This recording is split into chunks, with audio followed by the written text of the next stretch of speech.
Nalbari ২৭ number ৰাষ্ট্ৰীয় ঘাইপথত নিতৌ সংঘটিত হৈ আহিছে দুৰ্ঘটনা। যাত্ৰীবাহী বাছৰ উদ্ভণ্ডালিত হুণ্ডাই বাহন হয় ক্ষতিগ্ৰস্ত। নলবাৰীৰ দীপ্তাত সংঘটিত হয় পথ দুৰ্ঘটনা। জানিব পৰা মতে গুৱাহাটীৰ পৰা পাঠশালালৈ হুণ্ডাই বাহনখন আহি আছিল। তেনে সময়তে গুৱাহাটী দিশৰ পৰা অহা বাছ এখনৰ নিয়ন্ত্ৰণ হেৰুৱাই খুন্দা মাৰে বাহনখনত, যাৰ ফলত ক্ষতি হয় উক্ত বাহনখনৰ।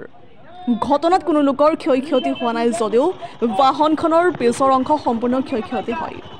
হুণ্ডাই বাহনখনৰ নম্বৰ AS01EK5607 লগতে বাছৰ নম্বৰ AS01NC7606।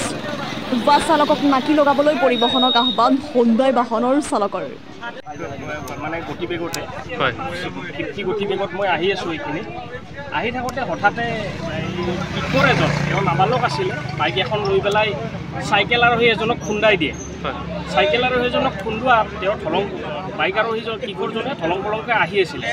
মই তেখেতক বচাবৰ কাৰণে গতিবেগটো কমাই ব্ৰেক মাৰি দিলোঁ। দূৰৰ পৰাই মাৰিছোঁ। মই কম স্পীডতে আছিলোঁ কাৰণে মোৰ বিশেষ একো ক্ষয়ক্ষতি নহ'ল, ছিট বেল্ট বন্ধা আছিলে। কিন্তু বাছখনৰ গতিবেগ অধিক হোৱাৰ কাৰণে বাছখনে মানে গতিবেগ চম্ভালিব নোৱাৰি পেলাই মোৰ পিছত খুন্দা মাৰে।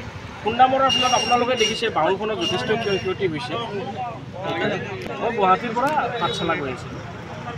এইটো ক্ষেত্ৰতে বাছসমূহৰ বা বাহনসমূহৰ গতিবেগ নিৰ্ণয় মানে কণ্ট্ৰলৰ ক্ষেত্ৰত ইতিমধ্যে আমাৰ পৰিবহণ বিভাগে যথেষ্ট ব্যৱস্থা লৈছে। তথাপিতো এই ক্ষেত্ৰত বিশেষকৈ আমাৰ লাইনত চলা বাছসমূহ বা ট্ৰাকসমূহ তেওঁলোকে গতিবেগ মানি চলা দেখা নাযায়। আৰু বিশেষকৈ ৰাস্তাৰ যিসমূহ নীতি নিয়ম আছে অভাৰটেকিঙৰ ক্ষেত্ৰতে হওক বা সেই ক্ষেত্ৰত পৰিবহণ বিভাগ আৰু অধিক কঠোৰ হোৱা উচিত।